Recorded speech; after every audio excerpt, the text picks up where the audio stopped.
በሃያኛው ክፍለ ዘመን የአውሮፓ ታሪክ ውስጥ እንደ ቤኒቶ ሙሶሊኒ ያለ አወዛጋቢና ውስብስብ ስብዕና ማግኘት ይከብዳል።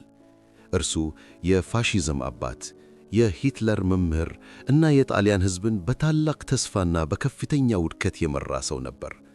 ኢል ዱቼ ወይም መሪው ተብሎ ሲጠራ በሚሊዮኖች የሚቆጠሩ ሰዎች ስሙን በኩራት ያነሱ ነበር።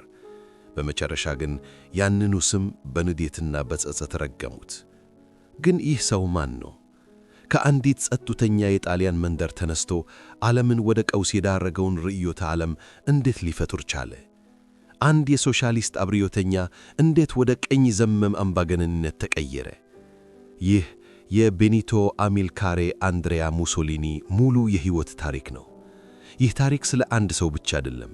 ይህ ታሪክ ስለ ሥልጣን ጥማት፣ ስለ ክህደት፣ ስለ ጦርነት እና ስለ ሰው ልጅ የፖለቲካ እብደት ነው።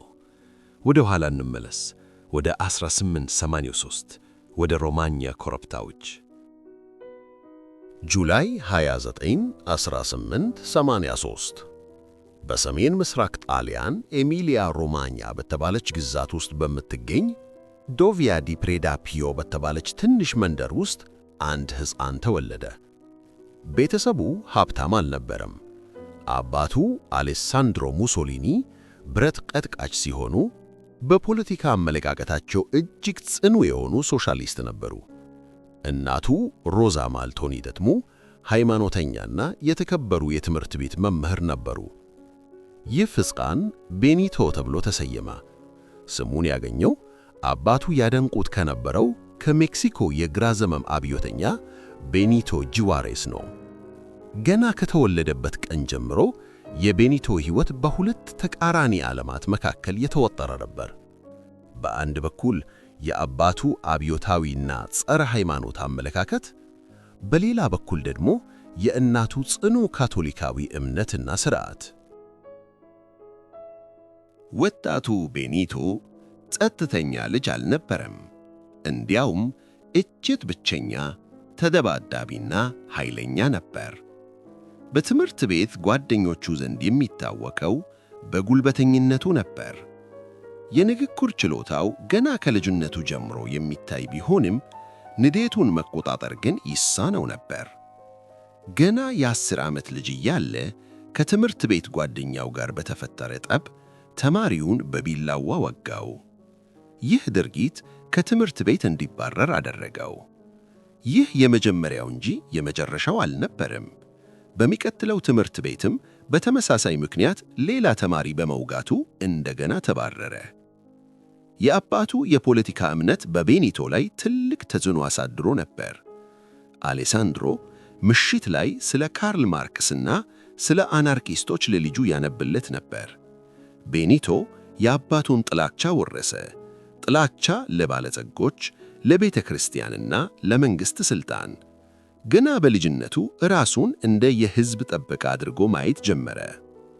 ምንም እንኳን ዓመፀኛ ቢሆንም ቤኒቶ ጎበዝ ተማሪ ነበር።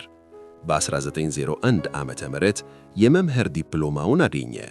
ለተወሰነ ጊዜም በአስተማሪነት ሠራ። ነገር ግን የጣሊያን ጠባብ መንደሮች ለዚህ እሳት የሆነ ወጣት አልበቁትም። ነፍሱ አዲስ ነገር፣ ትልቅ ለውጥ ትፈልግ ነበር።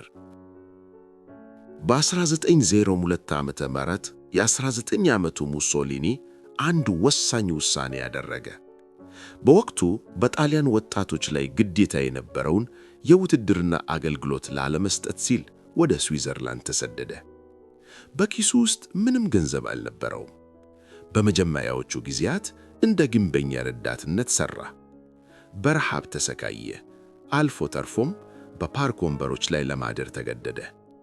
ነገር ግን ስዊዘርላንድ ለሙሶሊኒ የፖለቲካ ዩኒቨርሲቲ ሆነችው። እዚያም ከአውሮፓ ከተሰደዱ ሌሎች አብዮተኞችና ሶሻሊስቶች ጋር ተገናኘ። የሌኒንና የካርል ማርክስን ጽሑፎች በጥልቀት አነበበ። የሠራተኞች ማኅበራትን ማደራጀት ጀመረ። በስብሰባዎች ላይም ንግግሮችን ማድረግ ጀመረ። እዚህ ላይ ነው ሙሶሊኒ የንግግር ችሎታውን ያዳበረው። ድምፁ፣ የሰውነት እንቅስቃሴው እና የቃላት አጠቃቀሙ ሰዎችን የመማረክ ኃይል እንዳለው ተረዳ። በስዊዘርላንድ ፖሊሶች በተደጋጋሚ ይታሰር ነበር። አንዴ በቪዛ ሕግ መጣስ፣ ሌላ ጊዜ በሕዝብ ላይ ሁከት በመፍጠር። ነገር ግን እስር ቤቱ ስሙን ይበልጥ አጎላው እንጂ አላጠፋውም። የጣሊያን ሶሻሊስት አብዮተኛ ተብሎ በስደተኞች ዘንድ ታወቀ። በ1904 ዓመተ ምህረት ወደ ጣሊያን ተመለሰ። መንግሥት የምህረት አዋጅ አውጆ ስለነበር የውትድርና አገልግሎቱን ሰጠ። ከዚያም ወደ ፖለቲካው ዓለም በሙሉ ኃይሉ ገባ። አሁን ግን ተራ የጎዳና ላይ ተደባዳቢ አልነበረም። የተማረ አንደበተ ርቱዕና ብዕሩ እንደ ሰይፍ የሚቆርጥ ጋዜጠኛ ነበር። የተለያዩ የሶሻሊስት ጋዜጦችን ማዘጋጀት ጀመረ። ጽሑፎቹ እጅግ ጠንካራ፣ ቀስቃሽና አንዳንዴም ጨካኝ ነበሩ። ላሎታ ዲ ክላስ የመደብ ትግል የተሰኘ ጋዜጣ አቋቋመ። በጽሑፎቹም ጣሊያን በጦርነት ወደ ሊቢያ መግባቷን አጥብቆ ተቃወመ። ጦርነት የካፒታሊስቶች መጫወቻ ነው ብሎ ሰበከ። በዚህም ተቃውሞ ለወራት ታሰረ። ይህ እስር ግን እንደ ጀግና አስቆጠረው። የጣሊያን ሶሻሊስት ፓርቲ ከፍተኛ አመራሮች ይህንን ወጣት አስተዋሉት። በ1912 ዓመተ ምህረት የጣሊያን ሶሻሊስት ፓርቲ ዋና ጋዜጣ የሆነው የአቫንቲ ወደፊት ዋና አዘጋጅ ሆኖ ተሾመ። በዚህ ጊዜ የሙሶሊኒ ዝና ጣራ ነካ። የጋዜጣውን የሽያጭ መጠን በአጭር ጊዜ ውስጥ 5 እጥፍ አሳደገው። እሱ የጻፈውን ሁሉም ያነብ ነበር። በወቅቱ ሙሶሊኒ የጣሊያን ጠቅላይ ሚኒስትር የመሆን ሕልም አልነበረውም። ሕልሙ ጣሊያንን በመላው አውሮፓ ታላቅ የሶሻሊስት አብዮት ማዕከል ማድረግ ነበር። ነገር ግን በ1914 ዓመተ ምህረት ዓለምን የሚቀይር ክስተት ተፈጠረ። አንደኛው የዓለም ጦርነት ፈነዳ። ጦርነቱ ሲጀምር የጣሊያን ሶሻሊስት ፓርቲ አቋም ግልጽ ነበር። ጣሊያን ገለልተኛ መሆን አለባት። ይህ የሰራተኞች ጦርነት አይደለም። ሙሶሊኒም በመጀመሪያ ይህንን አቋም ይደግፍ ነበር። በጋዜጣው ላይ ወደ ታች ከጦርነት ጋር ብሎ ጻፈ። ነገር ግን በጥቂት ወራት ውስጥ አንድ ያልተጠበቀ ለውጥ በሙሶሊኒ አእምሮ ውስጥ ተፈጠረ። ታሪክ የሚሰራው በሰላም ሳይሆን በደም ነው ብሎ ማሰብ ጀመረ። ጦርነቱ የድሮውን ሥርዓት የሚያፈርስ፣ አውሮፓን የሚያስተካክልና ለጣሊያን ታላቅነትን የሚያመጣ ዕድል እንደሆነ አመነ። በድንገት በአቫንቲ ጋዜጣ ላይ ባወጣው ጽሑፍ ጣሊያን ወደ ጦርነቱ መግባት አለባት፣ ከእንግሊዝና ፈረንሳይ ጎን መሰለፍ አለባት ብሎ ወተወተ። ይህ ለሶሻሊስት ጓደኞቹ እንደ መብረቅ ነበር። ከሃዲ ብለው ጠሩት። ከፓርቲው ተባረረ፣ ከዋና አዘጋጅነቱም ተነሳ። ሙሶሊኒ ግን ወደ ኋላ አላለም። የሶሻሊስት ጓደኞቹን ጅሎች ብሎ ሰደባቸው። በራሱ ጥረት ኢል ፖፖሎ ዲታሊያ የጣሊያን ሕዝብ የተሰኘ አዲስ ጋዜጣ አቋቋመ። ገንዘቡን ያገኘው ጦርነቱን የሚደግፉ የፈረንሳይ ኩባንያዎችና የጣሊያን ኢንዱስትሪዎች ነበር። ከዚህ በኋላ ሙሶሊኒ ሶሻሊስት አልነበረም፣ ብሔረኛ ናሽናሊስት ሆነ። በ1915 ጣሊያን ወደ ጦርነቱ ገባች። ሙሶሊኒም ቃሉን በተግባር ለማሳየት ወደ ግንባር ዘመተ። በጦር ሜዳ የነበረው ቆይታ ከባድ ነበር። በቦምብ ፍንዳታ በከባድ ሁኔታ ቆሰለ። በሰውነቱ ውስጥ ከ40 በላይ የብረት ቁርጥራጮች ገቡ። ከሆስፒታል ሲወጣ ወደ ፖለቲካው ተመለሰ። ነገር ግን አሁን አመለካከቱ ጨርሶ ተቀይሮ ነበር። እሱ እንዳመነው ሶሻሊዝም ሞቷል። ሰዎችን አንድ የሚያደርገው የመደብ ትግል ሳይሆን ብሔራዊ ስሜት ነው። ጣሊያን የሚያስፈልጋት ጠንካራ መሪ፣ ጠንካራ እጅ እና ዲሞክራሲን የሚጠየፍ አዲስ ሥርዓት ነው ብሎ አመነ። ጦርነቱ በ1918 አበቃ። ጣሊያን ከአሸናፊዎቹ ወገን ብትሆንም ውጤቱ ግን ለሕዝቡ አሳዛኝ ነበር። ቃል የተገባላት መሬት አልተሰጣትም። ኢኮኖሚው ወድቋል። ሥራ አጥነት ተስፋፍቷል። እናም የኮሚኒስት አብዮት ስጋት አገሪቱን እያናወጠ ነበር። ወታደሮች ከጦር ሜዳ ሲመለሱ ክብር ሳይሆን ድህነት ጠበቃቸው። ይህ የተመሰቃቀለ ሁኔታ ለሙሶሊኒ ምቹ መደላደል ፈጠረ። መጋቢት 23 1919 ሚላን ከተማ ውስጥ በሚገኝ አንድ አዳራሽ ሙሶሊኒ የተለያዩ የቀድሞ ወታደሮችን፣ አብዮተኞችንና ብሔርተኞችን ሰበሰበ። እዚህ ላይ ፋሺ ዲ ኮምባቲሜንቶ የተሰኘ ንቅናቄ መሰረተ። ፋሺዝም የሚለው ቃል የመጣው ፋሺስ ከሚለው የሮማውያን ቃል ሲሆን ትርጉሙም አንድ ላይ የታሰረ የዱላ ስብስብ ማለት ነው። ይህም አንድነት ኃይል ነው የሚለውን ይወክላል። የፋሺዝም ርዕዮተ ዓለም ግልጽ አልነበረም፣ ነገር ግን መልእክቱ ቀላል ነበር። የቀድሞውን የሮማን ክብር እንመልሳለን፣ ኮሚኒስቶችን እናጠፋለን፣ ደካማውን የዲሞክራሲ መንግሥት በጠንካራ አመራር እንተካለን። ሙሶሊኒ ጥቁር ሸሚዝ ለባሾች የተባለ የግል ጦር አደራጀ። እነዚህ ወጣቶች የጦር መሳሪያ ታጥቀው በከተሞች ውስጥ ይዞሩ ነበር። የሶሻሊስት ጋዜጣ ቢሮዎችን ያቃጥላሉ፣ የሰራተኛ ማኅበራት መሪዎችን ይደበድባሉ፣ የኮሚኒስት ስብሰባዎችን ይበትናሉ። መንግሥትና ፖሊስ እነዚህን ጥቃቶች አይተው እንዳላየ አለፉ። ምክንያቱም ፋሺስቶቹ የኮሚኒዝምን መስፋፋት እየገቱላቸው ነበር። ሙሶሊኒ የሁከትና የሰላም ሰው መስሎ ቀረበ። በቀን የጎዳና ላይ ሽብር ይፈጥራል፣ ማታ ደግሞ በጋዜጣው ላይ ሰላም ሊያመጣ የሚችለው ፋሺዝም ብቻ ነው ብሎ ይጽፋል። የጣሊያን መካከለኛ መደብ የፋብሪካ ባለቤቶችና የመሬት ባላባቶች ኮሚኒዝምን ስለፈሩ ለሙሶሊኒ የገንዘብ ድጋፍ ማድረግ ጀመሩ። በ1921 ምርጫ የፋሺስት ፓርቲ ወደ ፓርላማ ገባ። ሙሶሊኒ አሁን የጎዳና ላይ መሪ ብቻ ሳይሆን የፓርላማ አባልም ሆነ። ነገር ግን የፓርላማ መቀመጫ ለሱ በቂ አልነበረም። እሱ የሚፈልገው ሙሉ ስልጣን ነበር። 1922 ዓመተ ምህረት የጣሊያን መንግሥት ሙሉ በሙሉ ተዳክሟል። ጠቅላይ ሚኒስትሮቹ በተደጋጋሚ ይቀያየራሉ። ሕዝቡ መረጋጋትን ይናፍቃል። ሙሶሊኒ ይህ ትክክለኛው ጊዜ እንደሆነ ተረዳ።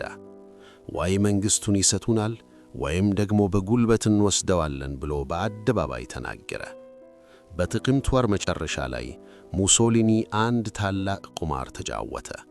በመላው ጣሊያን የሚገኙ 30,000 የሚሆኑ ጥቁር ሸሚዝ ለባሽ ፋሺስቶች ወደ ዋና ከተማዋ ሮም እንዲዘምቱ አዘዘ። ዕቅዱ መንግሥትን በማስፈራራት ሥልጣን ለመያዝ ነበር።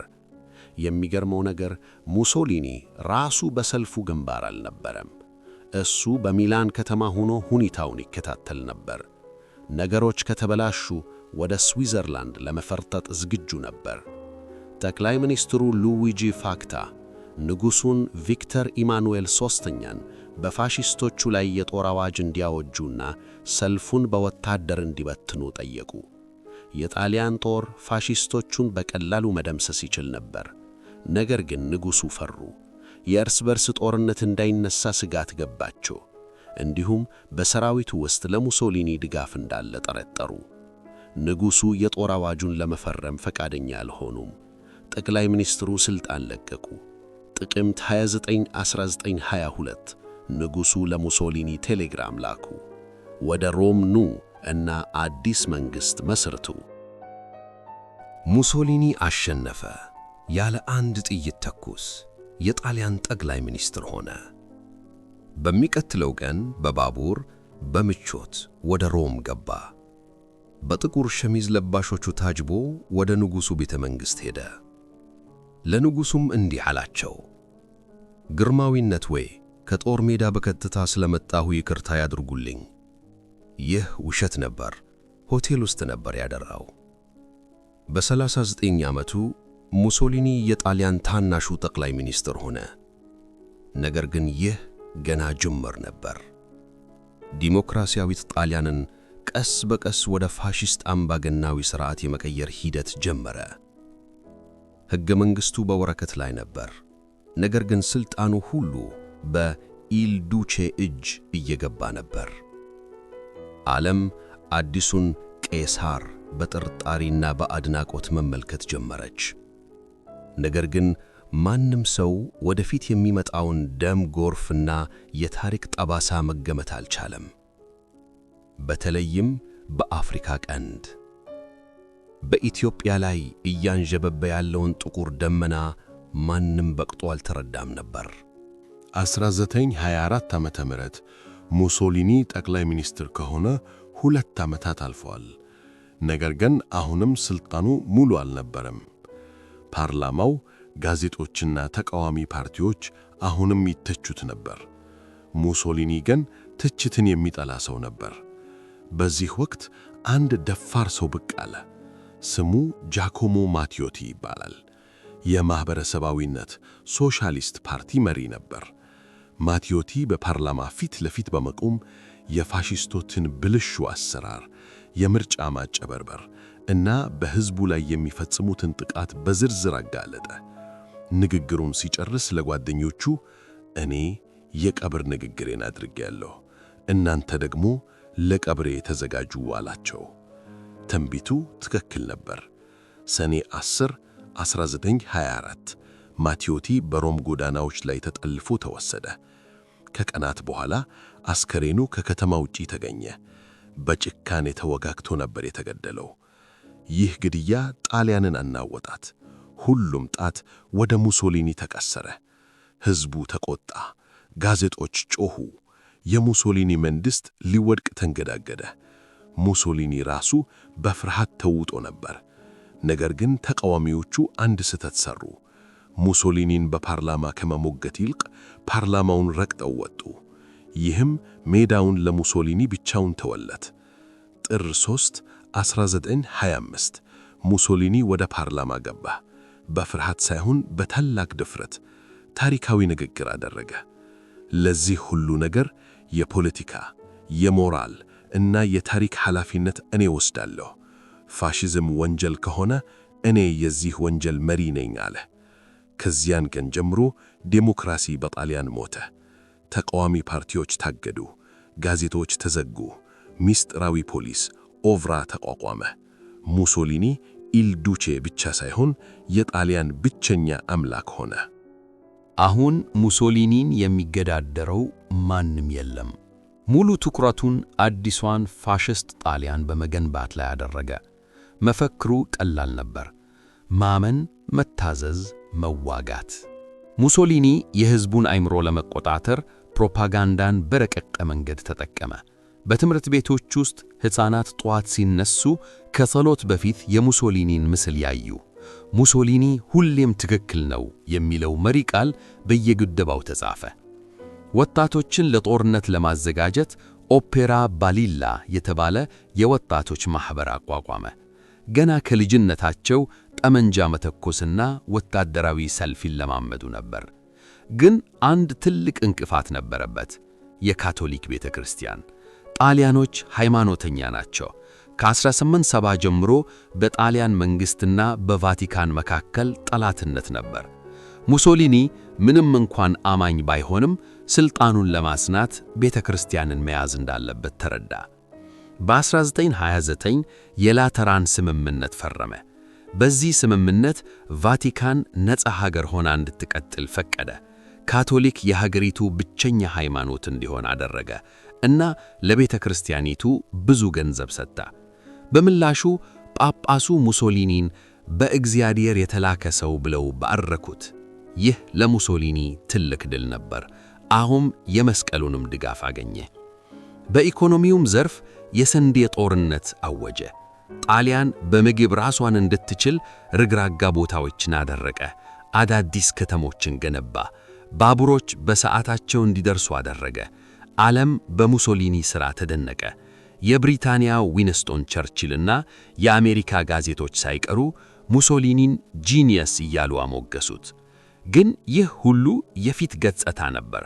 ጣሊያን ኢኮኖሚ ደካማ ነበር። ሙሶሊኒ ይህንን የውስጥ ችግር ለመሸፈን እና የጣሊያንን ሕዝብ ክብር ከፍ ለማድረግ ዓይኖቹን ወደ ውጭ አዞረ፣ ወደ አፍሪካ። ሙሶሊኒ የጥንቷን ሮም ግዛት የመመለስ ሕልም ነበረው። በሜዲትራንያን ባህር ዙሪያ ያሉትን ሀገራት መቆጣጠር ይፈልግ ነበር። ነገር ግን ልብ ውስጥ የሚንቀለቀል አንድ ታሪካዊ ቂም ነበር፤ አድዋ። በ1896 ኢትዮጵያ የጣሊያንን ወራሪ ጦር በአድዋ ጦርነት ድባቅ መምታቷ ለአውሮፓውያን ውርደት፣ ለጥቁር ሕዝቦች ደግሞ የኩራት ምልክት ነበር። ለሙሶሊኒ ግን አድዋ የጣሊያን ታሪክ ጠባሳ ነበረች። ይህንን ጠባሳ ማጥፋት የሚቻለው ኢትዮጵያን ሙሉ በሙሉ በመውረር እና በመደምሰስ ብቻ እንደሆነ አመነ። ከ1930ዎቹ መጀመሪያ አንስቶ ሙሶሊኒ ለጦርነት ዝግጅት ጀመረ። በኤርትራና በሶማሊያ ድንበሮች ላይ የጦር መሳሪያና ወታደሮችን ማከማቸት ጀመረ። ምክንያትን ይፈልግ ነበር። ታኅሳስ 1934 በኢትዮጵያና በጣሊያን ሶማሊያ ድንበር አካባቢ ዋልዋል በተባለ ቦታ ግጭት ተፈጠረ። ሙሶሊኒ ይህንን አጋጣሚ ተጠቀመበት። ኢትዮጵያ ወረረችኝ ብሎ ለዓለም ጮኸ። በኢትዮጵያ ንጉሠ ነገሥት ቀዳማዊ ኃይለ ሥላሴ ጉዳዩን ወደ ሊግ ኦፍ ኔሽንስ ወይም የዓለም መንግሥታት ማኅበር ወሰዱት። ማኅበሩ ግን ደካማ ነበር። እንግሊዝና ፈረንሳይ ሙሶሊኒን ወደ ሂትለር እንዳይጠጋ ስለፈሩ የኢትዮጵያን ጉዳይ ችላ አሉ። ሙሶሊኒን ለማስደሰት ሲሉ ኢትዮጵያን መሥዋዕት አደረጉ። ሙሶሊኒም በሮማ አደባባይ ላይ ወጣ። ለሕዝቡ በታላቅ ድምፅ አወጀ። ጥቅምት 3 1935 ያለምንም የጦርነት አዋጅ የጣሊያን ጦር መረብን ተሻገረ። ይህ ተራ ጦርነት አልነበረም። የዳዊትና የጎልያድ ፍልምኛ ነበር። የጣሊያን ጦር ታንኮች፣ አውሮፕላኖችና ዘመናዊ መትረየሶች ነበሩት። የኢትዮጵያ አርበኞች ግን በአብዛኛው የነበራቸው ያረጀ ጠመንጃ፣ ጎራዴና የሀገር ፍቅር ብቻ ነበር። የመጀመሪያዎቹ ወራት ለሙሶሊኒ ቀላል አልነበሩ። ኢትዮጵያውያን በጀግንነት ተከላከሉ። የጣሊያን ጦር ጉዞ ዘገየ። ሙሶሊኒ ተበሳጨ። ለጄኔራሎቹ ለባድሪዮና ግራዚያኒ ምስጢራዊ ትዕዛዝ ላከ። ማንኛውንም አይነት መሳሪያ ተጠቅማችሁ ጦርነቱን በቶሎ ጨርሱ። ይህ ማንኛውም መሳሪያ ማለት የመርዝ ጋዝ ማለት ነበር። በዓለም አቀፍ ሕግ የተከለከለውን የሰናፍጭ ጋዝ መስታርድ ጋዝ በአውሮፕላን በኢትዮጵያ ሕዝብ፣ ወንዞችና ተራሮች ላይ አዘነቡት። ወታደሩ ብቻ ሳይሆን ገበሬው፣ ከብቱና ተፈጥሮ ተጣጠለ። የአርበኞች ቆዳ ተላጠ፣ ዓይናቸው ጠፋ። ይህ የሰለጠነችው አውሮፓ በ20ኛው ክፍለ ዘመን ከፈጸመቻቸው እጅግ አስቀያሚ የጦር ወንጀሎች አንዱ ነበር። በቴክኖሎጂና በጭካኔ የታገዘው የጣሊያን ጦር ወደፊት ገፋ።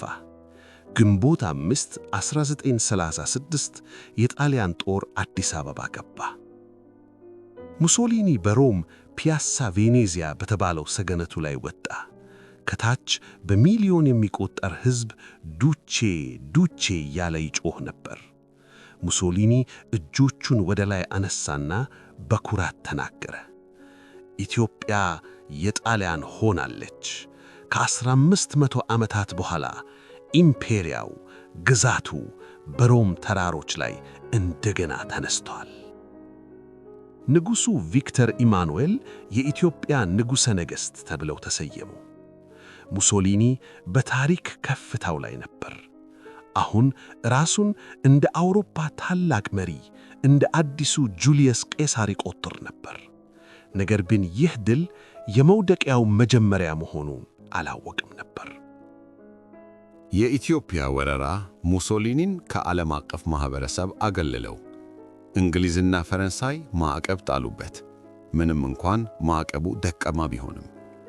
በዚህ ብቸኝነት ወቅት አንድ እጁን የዘረጋለት ሰው ነበር፣ አዶልፍ ሂትለር። ከዚህ በፊት ሙሶሊኒ ሂትለርን ይንቀው ነበር። ያ ትንሽ መሳቂያ ሰው ይለው ነበር። ሂትለር ግን ሙሶሊኒን ያደንቅ ነበር፣ እንደ መምህሩ ያየው ነበር። አሁን ግን የኃይል ሚዛኑ ተቀይሯል። የናዚ ጀርመን ኢኮኖሚና ጦር ይጠነከረ ነበር። ሙሶሊኒ ምርጫ አጣ። ከብቸኝነት ለመውጣት ሲል ወደ ጀርመን ተጠጋ። በ1937 ሙሶሊኒ ጀርመንን ጎበኘ። ሂትለር ለሙሶሊኒ ታላቅ አቀባበል አደረገለት። በሚሊዮን የሚቆጠሩ ጀርመናውያን ሰልፍ ወጡለት። የጀርመንን የጦር ኃይል ሲመለከት ሙሶሊኒ ፈዘዘ። የዓለም ዕጣ ፈንታ የሚወሰነው በሮምና በቤርሊን ዘንግ ላይ ነው ብሎ አመነ። በ1930 የብረት ቃል ኪዳን ፓክት ኦፍ ስቲል ተፈራረሙ። ይህ ስምምነት ሁለቱ ሀገራት በጦርነት ጊዜ እንደሚረዳዱ የሚገልጽ ነበር። ሙሶሊኒ የራሱን ገመድ በሂትለር እጅ አስገባ። ሂትለር ሁለተኛውን የዓለም ጦርነት ለማቀጣጠል ሲዘጋጅ ሙሶሊኒ ጣሊያንን ወደማትወጣው ማጥፍ እየከተታት ነበር። ጣሊያን ለሌላ ታላቅ ጦርነት ዝግጁ አልነበረችም። የኢትዮጵያና የስፔን ጦርነት የሀገሪቱን ካዝና አራቁቶት ነበር። ነገር ግን የሙሶሊኒ ኢጎ እውነታውን እንዳያይ ጋርዶት ነበር። የሂትለርን ድሎች ሲሰማ በቅናትና በፍርሃት ተሞልቶ እሱም የራሱን ድርሻ ለማግኘት ቸኮለ። ይህ ችኩልነት ጣሊያንንና ሙሶሊኒን ወደ ታሪካዊ ጥፋት የሚመራቸው ይሆናል። ሰኔ 1940 ሂትለር ፈረንሳይን በፍጥነት እያሸነፈ ነበር። ሙሶሊኒ ይህንን ሲያይ በቅናትና በስግብግብነት ተቃጠለ። በሰላም ድርድር ጠረጴዛ ላይ ለመቀመጥ ጥቂት ሺህ የሞቱ ጣሊያናውያን ያስፈልጉኛል በማለት በጦርነት ያልተዘጋጀችውን ጣሊያንን ወደ ሁለተኛው የዓለም ጦርነት እንድትገባ አዘዘ። በእንግሊዝና በፈረንሳይ ላይ ጦርነት አወጀ። ነገር ግን የጣሊያን ጦር የካርቶን ጦር ነበር። መሳሪያቸው ያረጀ፣ ወታደሩ ሞራል የሌለው፣ ልብሳቸው እንኳን ለክረምት የማይሆን ነበር። ውድቀቱ ወዲያውኑ ተጀመረ። በሰሜን አፍሪካ በእንግሊዝ ጦር ተቀጥቅተው ተሸነፉ። በመቶ ሺዎች የሚቆጠሩ የጣሊያን ወታደሮች ተማረኩ። ሂትለር ሙሶሊኒን ለማዳን የጀርመን ጦር መላክ ነበረበት። በግሪክ ሙሶሊኒ የግሪኮችን ወገብ ሰብራለሁ ብሎ የፎከረ ቢሆንም ግሪኮች የጣሊያንን ጦር አሳፍረው መለሱት። ይህ ለሙሶሊኒ ትልቅ ውርደት ነበር። እንደገና ሂትለር ጣልቃ ገብቶ ማዳን ነበረበት። በምስራቅ አፍሪካ ኢትዮጵያ በ1941 አርበኞችና የእንግሊዝ ጦር ተባብረው ጣሊያንን ከኢትዮጵያ ጠራርገው አስወጡ። የሮማን ኢምፓየር ሕልም አበቃ። ንጉሠ ነገሥቱ ወደ ዙፋናቸው ተመለሱ። በ1943 ለሙሶሊኒ ነገሮች ይበልጥ ከረሩ። የህብረት ኃይሎች አሜሪካና እንግሊዝ የጣሊያንን ምድር ሲሲሊን ወረሩ። የሮም ከተማ በቦምብ ተደበደበች። ጣሊያኖች ተራቡ፣ ተቆጡ። ቀድሞ ዱቼ ዱቼ ይል ነበረው ሕዝብ አሁን ገዳይ፣ ለዚህ ሁሉ ተጠያቂው እሱ ነው እያለ ማጉረምረም ጀመረ። ሐምሌ 24 1943 የፋሽስት ግራንድ ካውንስል ከፍተኛ ምክር ቤት ስብሰባ ተጠራ። ሙሶሊኒ እንደተለመደው ሊያዛቸውና ሊቆጣጠራቸው አስቦ ነበር። ነገር ግን በዚህ ምሽት የገዛ ፓርቲው አባላት አድምተውበት ነበር። ዲኖ ግራንዲ የተባለው የፓርቲው ከፍተኛ ሰው ተነሳና ሙሶሊኒ ስልጣኑን ለንጉሱ ማስረከብ አለበት የሚል ሐሳብ አቀረበ። ሙሶሊኒ በንዴትና በድንጋጤ ተዋጠ። ለ10 ሰዓታት በተደረገ ክርክር በኋላ ድምፅ ተሰጠ።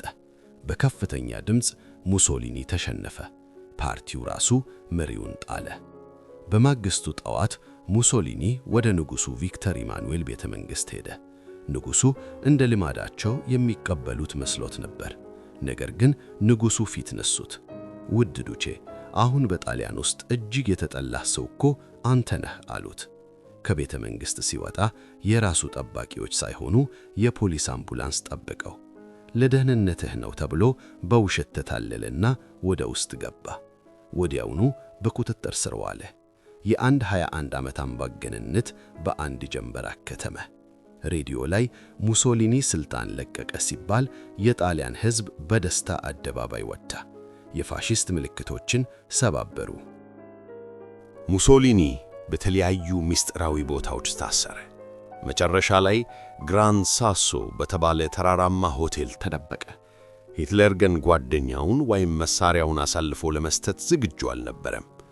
መስከረም 12 1943 ኦቶ ስኮርዜኒ በተባለ የናዚ ኮማንዶ መሪነት ጀርመኖች በአውሮፕላን ተራራው ላይ አረፉ። ያለ አንድ ጥይት ተኩስ ሙሶሊኒን አዳኑትና ወደ ጀርመን ወሰዱት። ሙሶሊኒ ከሂትለር ጋር ሲገናኝ የተሰበረ ሰው ነበር። የጤና ችግር ነበረበት። አይኖቹ ፈዘዋል። ያ ሁሉ ጉልበቱ ጠፍቷል። ፖለቲካ በግቶት ነበር። ጡረታው ትቼ መጻፍ እፈልጋለሁ አለ። ሂትለር ግን በቁጣ አንተ ወደ ጣሊያን ተመልሰህ ፋሽዝምን እንደገና ማቋቋም አለብህ ብሎ አዘዘው። ሙሶሊኒ ወደ ሰሜን ጣሊያን ተመለሰ። የሳሎ ሪፐብሊክ ኦፍ ሳሎ የተባለ መንግሥት አቋቋመ። ነገር ግን ይህ እውነተኛ መንግሥት አልነበረም። እሱ የጀርመኖች አሻንጉሊት ነበር። እያንዳንዱን እንቅስቃሴውን የጀርመን ወታደሮች ይቆጣጠሩ ነበር። በዚህ ወቅት ጣሊያን የእርስ በርስ ጦርነት ውስጥ ገባች። ፋሺስቶችና ፓርቲዛኖች፣ የነጻነት ታጋዮች በየጎዳናው ተበተኑ። ሙሶሊኒ የገዛ አማቹን የልጁን ባል ጋላዞ ቺያኖን ከሃዲ በሚል አስገደለው። ጭካኔው የራሱ ቤተሰብ ላይ ሳይቀር ደረሰ። ሚያዝያ 1945 የጀርመን ኃይል ሙሉ በሙሉ ተዳከመ። የህብረት ኃይሎች እየገፉ መጡ። ፓርቲዛኖች ከተሞችን ተቆጣጠሩ። ሙሶሊኒ መጨረሻው እንደቀረበ አወቀ። ከሚላን ከተማ ወጥቶ ወደ ስዊዘርላንድ ድንበር ለመሸሽ ሞከረ። ከሱ ጋር የነበረችው ሚስቱ ራኬል ሳትሆን ለዓመታት አብራው የኖረችው ዕቁባቱ ፍቅረኛው ክላራ ፔታቺ ነበረች። ክላራ ብዙ ዕድሎች ነበሯት፣ ልታመልጥ ትችል ነበር። ቤተሰቦቿ እንዲሸሹ ለመኗት። እሷ ግን እሱን ብቻውን መተው አልችልም፣ ዕጣ ፈንታዬ ከሱ ጋር ነው አለች። ሚያዝያ 27 1945 ዶንጎ በምትባል መንደር የፓርቲዛን ተዋጊዎች አንድ የጀርመን የጭነት መኪናን አስቆሙ። በመኪናው ውስጥ አንድ ሰው በትልቅ የጀርመን ኮት ተጠቅልሎ የራስ ቁር አድርጎ ተቀምጦ ነበር። ሰክሮ የተኛ መስሎ ነበር።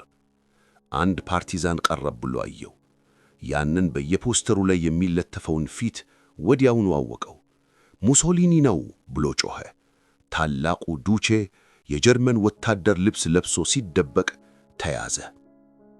በማግስቱ ሚያዝያ 28 ሙሶሊኒና ክላራ በአንድ ገለልተኛ ቤት ውስጥ ታሰሩ ነበር። ከሰዓት በኋላ ኮሎኔል ቫሌሪዮ የተባለ የፓርቲዛን መሪ መጣ። ለወስዳችሁ ነው የመጣሁት አላቸው። ወደ ጁሊኖ ዲ ሜዜግራ መንደር ወሰዷቸው። በአንድ የድንጋይ አጥር ፊት ለፊት አቆሟቸው። ቫሌሪዮ ጠመንጃውን አወጣ።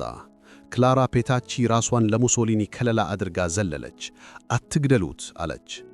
የመጀመሪያው ጥይት እሷን መታት። ቀጥሎ ሙሶሊኒን ደረቱ ላይ ደጋግሞ ተኮሰበት።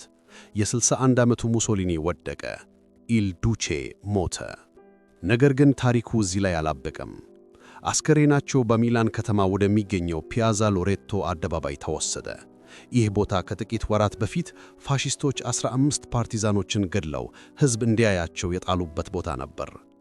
ሚያዝያ 29 ጠዋት የሚላን ሕዝብ የአስከሬኖቹ መምጣት ሰማ። በሺዎች የሚቆጠሩ ሰዎች ወደ አደባባዩ ጎረፉ። የተጠራቀመው ንዴትና ጥላቻ ፈነደ። ሰዎች የሙሶሊኒን አስከሬን ይረግዱት፣ ይተፉበትና በድንጋይ ይወግሩት ጀመር። ፊቱ ተበላሽቶ እስኪጠፋ ድረስ ተደበደበ። ሕዝቡ እንዳይረግጣቸው የሙሶሊኒን፣ የክላራን እና የሌሎች ፋሺስት መሪዎችን አስከሬን እግሮቻቸውን ወደ ላይ አስረው በነዳጅ ማደያ ጣራ ላይ ሰቀሏቸው። ዓለም ይህንን ምስል በፎቶ አየች። ቄሳር ሆናለሁ ብሎ የተነሳው ሰው እንደ ሉካንዳ ሥጋ ተዘግዝቆ ተሰቀለ። ሂትለር በሬዲዮ ይህንን ዜና ሲሰማ እንደ ሙሶሊኒ መዋረድን ፈራ። በዚህም ምክንያት ራሱን አጥፍቶ አስከሬኑ እንዲቃጠል አዘዘ። የሙሶሊኒ ውርደት ለሂትለር መጨረሻ ትምህርት ሆነ። ቤኒቶ ሙሶሊኒ የብረት ቀጥቃጭ ልጅ፣ ጋዜጠኛ፣ አብዮተኛ እና በመጨረሻም አምባገነን። ጣሊያንን ከድህነት አውጥቶ ታላቅ አገር የማድረግ ሕልም ነበረው። ባቡሮችን በሰዓቱ አሰማራ፣ ረግረጋማ ቦታዎችን አድረገ። ነገር ግን ይህንን ያደረገው ነፃነትን በመንጠቅ ተቃዋሚዎችን በመግደል እና የመርዝ ጋዝ በንጹሃን ላይ በመርጨት ነበር። የሱ ታሪክ የሚያስተምረን አንድ ትልቅ እውነት አለ። ፍጹም ስልጣን በሰው ልጅ እጅ ሲገባ መጨረሻው ጥፋት ነው። በሕዝብ ፍቅር የጀመረ መሪ በሕዝብ ጥላቻ ወደቀ። አድዋን ለመበቀል የሄደበት መንገድ የራሱን ሀገር አውድሞ አስቀረው። ዛሬ የሙሶሊኒ ስም ለስልጣን ጥማት እና ለፖለቲካዊ እብደት ለማስተማሪያነት በታሪክ መዝገብ ሰፍሮ ይገኛል።